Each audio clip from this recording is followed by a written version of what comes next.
hablamos de líneas de transformación, de lucha revolucionaria, estructuramos estos tres planteamientos de la siguiente forma. Hablamos de las líneas que tienen como objetivo, o sea, que se plantea como un objetivo histórico. Ese es el primer plano. El segundo plano es lo que se refiere al objetivo estratégico. El tercer plano es el que se refiere al periodo. Y el cuarto plano es el táctico.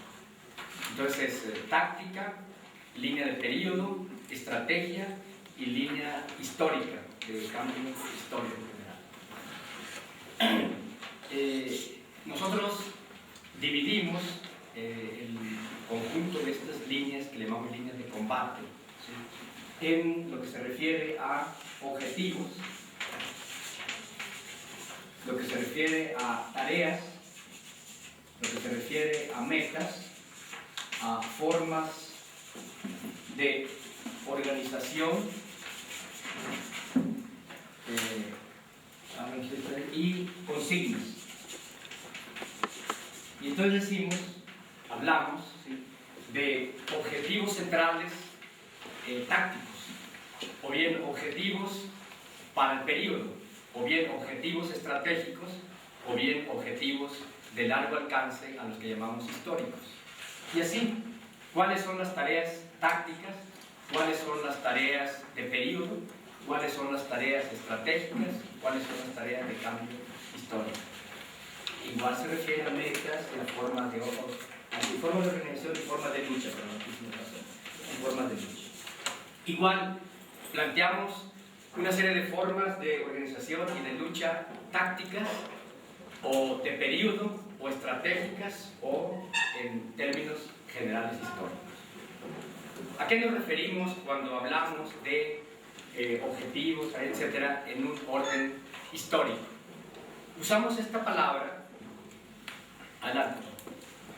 usamos esta palabra de líneas de carácter histórico para señalar nuestros objetivos, tareas, pero de carácter más general, ¿sí?, que tienen que ver con responsabilidades que pensamos, que tenemos, ¿sí?, para la humanidad, para con la humanidad, ni siquiera para con la sociedad en ese término, sino para la humanidad en términos de género humano, ¿sí? Cuando hablamos de objetivo estratégico, nos referimos a estos mismos, cuando hablamos de estrategia, nos referimos a estas mismas cuestiones, pero ya dentro de nuestro país. Si el primero, la línea histórica, es para toda la humanidad, en la que asumimos responsabilidades planetarias, responsabilidades, como decía Marx, del género humano, ¿sí?, responsabilidades de toda la especie humana.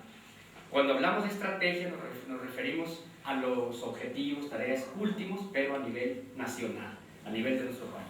¿Sí? ¿Cómo vamos a resolver estos problemas, pero a nivel interno nuestro? ¿Cómo vamos a contribuir a la transformación del género humano, ¿sí?, en términos libertarios, etcétera, de vida feliz, etcétera, y cómo lo vamos a hacer de nuestro país? Cuando hablamos de línea política de periodo, nos referimos a que si el objetivo estratégico es, por ejemplo, desde que surge el capitalismo en México hasta que lo eliminamos, ¿sí?, ese es todo nuestro objetivo estratégico dentro del país. Cuando hablamos de líneas de periodo, nos referimos a que establecemos lapsos internos, ¿sí? Por ejemplo, en este caso, vamos a suponer, tenemos el periodo, por decirlo así, en donde predomina un sector de la burguesía que es el neoliberal, por ejemplo, ¿no? Y entonces hablamos de ese periodo concreto, a diferencia, por ejemplo, cuando predominó el cardenismo, que era tal vez un proyecto nacional de burguesía que trabajaba para el mercado interno, que hacía reforma agraria, que tenía interés. En cambio ahora pues es transnacional, la burguesía está más vinculada con el capital mundial. El caso es este, ¿no?, que nosotros todo el lapso estratégico lo dividimos en periodos, en lapsos cortos intermedios. En cambio, cuando hablamos de líneas tácticas, nos referimos a la lucha cotidiana, a la lucha diaria, al hoy, la coyuntura, ¿no? Por ejemplo, dijéramos ahorita el hoy, pues tiene que ver mucho con el problema del paquete económico recién aprobado, con el problema del golpe al SME, ¿sí? Con toda una serie de elementos, pero de la coyuntura, del momento que estamos viviendo. Entonces, repito, al revés, táctica es el accionar diario, ¿sí? Línea de periodo es el lapso intermedio en el que nos proponemos liquidar, eliminar la contradicción capital-trabajo al interior de nuestro país, ¿sí? Estrategia es todo el lapso desde que comienza a darse la contradicción capital-trabajo, desde que surge el capitalismo hasta que lo eliminamos. Y hoy histórico, línea histórica, le llamamos a todo nuestro esfuerzo de transformar al planeta, dijéramos, en términos de género humano. Nuestros objetivos más generales, si lo ven ahí como nuestro objetivo histórico, tienen que ver con el establecimiento en nuestro planeta, ¿sí? De una vida auténticamente humana, decimos, una vida auténticamente humana, vivida en autodeterminación, ¿sí? Eso es el planteamiento que nosotros hacemos, la eliminación a nivel planetario de toda enajenación, ¿sí? Es decir, de todo poder,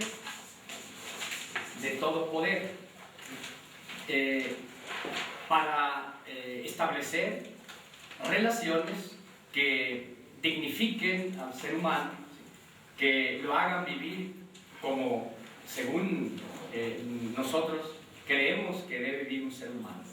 Y el elemento fundamental para nosotros de la vida humana, ¿sí?, es lo que llamamos nosotros la autodeterminación. Autodeterminación que debe de combinarse con una vida auténticamente humana, es decir, la realización humana de las necesidades básicas humanas, dijéramos, ¿no?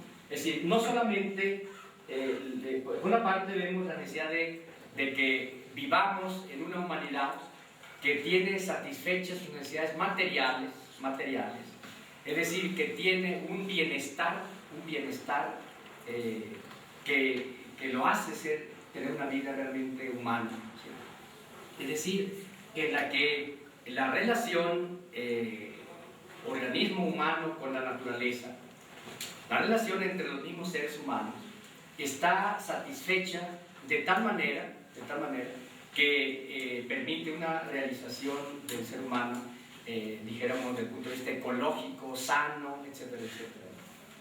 Entonces aquí, naturalmente, nos referimos, cuando hablamos de necesidades materiales, a todo lo que tiene que ver con alimentación, a todo lo que tiene que ver con vivienda, a todo lo que tiene que ver con salud, con descanso, ¿sí?, con poder realizar todo lo que se refiere a intercomunicación entre seres humanos, información, etc.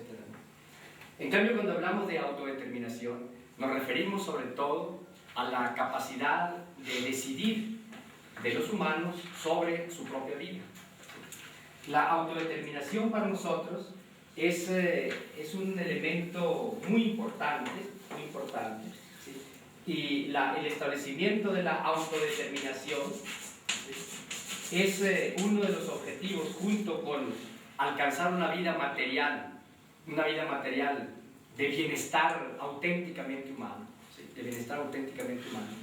es un elemento de primer orden. Se integra, ¿sí?, en primer lugar, de lograr una capacidad para decidir, ¿sí?, por propia cuenta todo lo que se refiere a la vida, ¿sí? Es decir, no solamente alcanzar condiciones materiales auténticamente humanas, sino decidir sobre cuáles son esas condiciones materiales auténticamente humanas. y decidir la manera y la forma en que los seres humanos vamos a realizar esa vida y realizar esas condiciones de orden material. A esto nosotros le llamamos libertad social, es decir, a la capacidad de los humanos para vivir por decisión propia, no por decisión ajena, para vivir estructurando todo lo que se refiere a su vida, alimentación, comida, comunicaciones, familia, descanso, todo, salud, por decisión propia, por decisión propia. Es decir, no por decisión ajena. El segundo elemento de la autodeterminación, nosotros decimos que toda toma de decisiones conlleva una construcción de proyectos de vida, de modos de vida, adelante, de modos de vida, ¿sí? De tal manera que nosotros no solo vivamos con decisiones propias y no ajenas, sino que seamos capaces de construir nuestros propios modos de vivir, ¿sí? Es decir, decidir sobre cómo vamos a curarnos y construir por nuestra cuenta un modo de salud, un proyecto de salubridad propio y no ajeno, que no nos lo impongan, ¿sí? Nosotros decidimos, tener la capacidad de decidir sobre cómo vamos a educarnos y construir un proyecto educacional propio, dijéramos, no ajeno, que no nos lo impone. A esta capacidad de construir, de convertir esas decisiones en proyectos, en propuestas, en modos de vida, le llamamos autonomía social. La autonomía social. Ese es otro elemento de la autodeterminación, que es el objetivo más general que planteamos no solo para México, sino para el país. Decimos que un tercer elemento de la autodeterminación tiene que ver con la capacidad humana, ¿sí? Que nos fue enajenada, que nos fue quitada por el capitalismo, por el esclavismo, etc., de identificar nuestros propios modos de vivir, nuestros propios intereses, nuestra propia dignidad, ¿sí? Y realizar ese modo de ser particular que individual y colectivamente cada uno de nosotros tenemos. Nosotros partimos de la idea de que todos los humanos somos algo, ¿sí? Somos varones o mujeres, somos niños, jóvenes o ancianos, ¿sí? Somos mexicanos, chinos o coreanos, somos de habla náhuatl, otomí o mayo o español, somos ingenieros, médicos, ¿sí? Somos campesinos o obreros, somos gays o lesbianas o heterosexuales o de diversidad, ¿sí? Somos algo siempre, ¿sí? Y ese ser nos debe dar una identidad individual y colectiva, ¿sí? Y entonces nosotros debemos de tener la capacidad para identificar ese ser, esa manera de ser, ¿sí? Y hacer que prevalezca junto con las otras, ¿sí? No ser marginado de lo que yo, de mis valores, de mis concepciones, de mis creencias, de mis prácticas, sino que mi manera de vivir, mis concepciones de la vida, mi práctica, ¿sí? Cómo yo concibo que debe ser la familia, la amistad, el trabajo, etc., juegue dentro de los distintos proyectos. Y eso implica, ¿sí?, que yo sea respetado por los demás, que mi yo juegue dentro de los otros yo, de las otras propuestas. Y naturalmente eso exige que si yo quiero ser respetado en toda mi integridad, en todo mi ser como yo soy, del cual debo ser orgulloso, yo necesito respetar a los demás.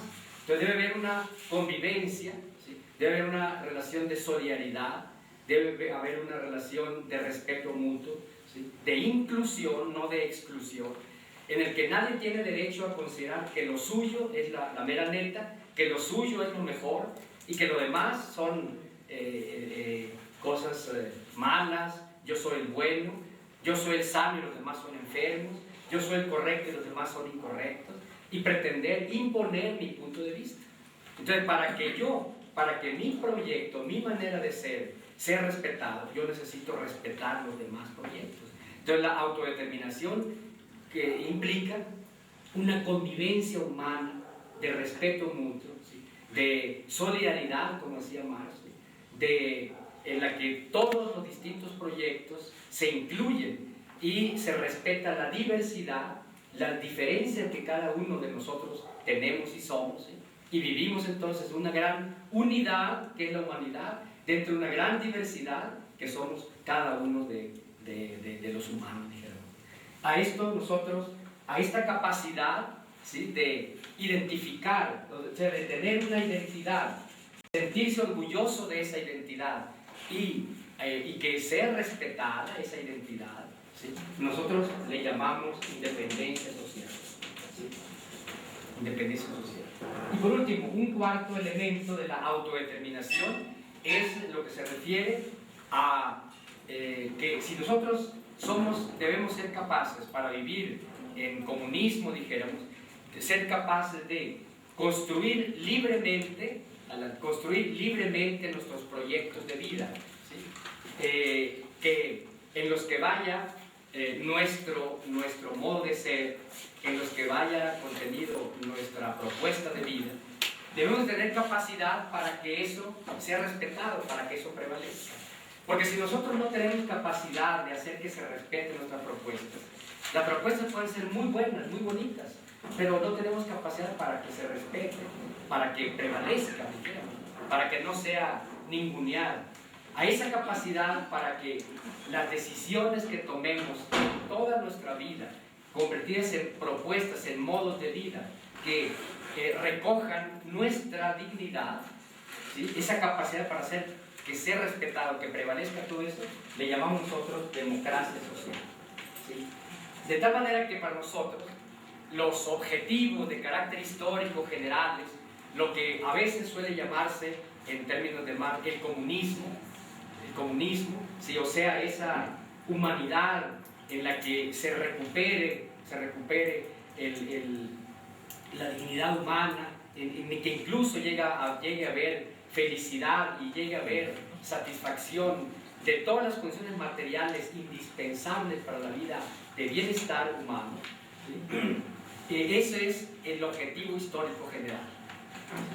Nosotros no tenemos ningún problema en llamarle comunismo, pero tampoco tenemos problema en cuanto a que alguien dice, no, ya esa palabra, perfecto, ¿no? Lo importante es el contenido, es decir, lo importante es esto. Para nosotros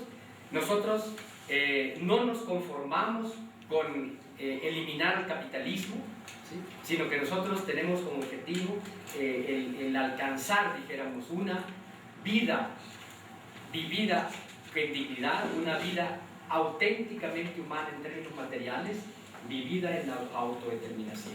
Esos son nuestros objetivos históricos, son los objetivos comunistas, son los objetivos de carácter más general, dijéramos.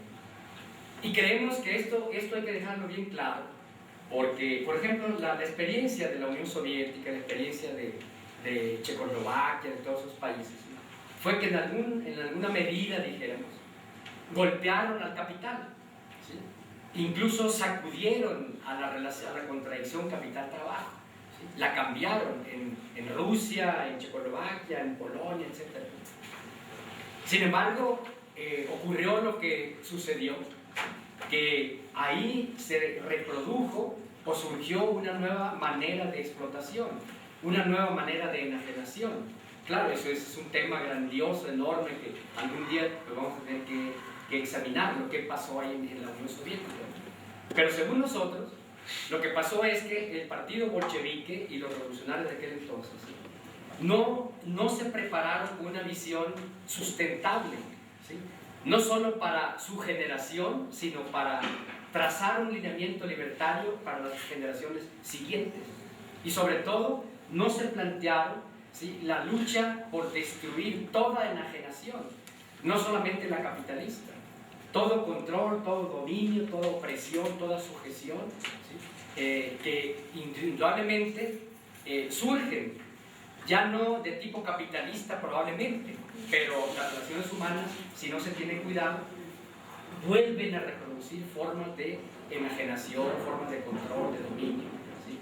Y entonces, una organización revolucionaria debe ser una organización sustentable en el sentido de que prevé esas dos cosas, ¿no? No solamente el derrocamiento del capitalismo, sino prepararse y ser una fuerza que nunca coincidia con el poder, nunca coincidia con la enajenación, adelante, nunca coincidia con ninguna forma de control, de dominio y de mando, ¿sí?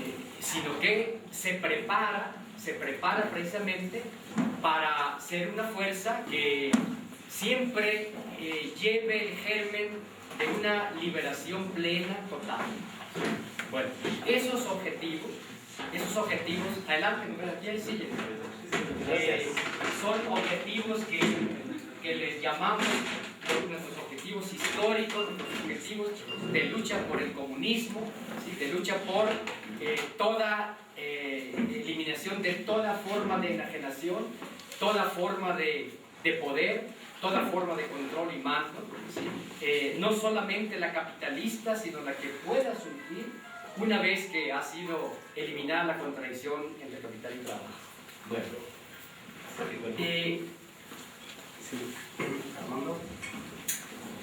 a nivel interno, dijéramos, relativamente, porque nosotros no consideramos que hay una separación entre un objetivo histórico y un objetivo estratégico, pero a nivel estratégico, ¿sí?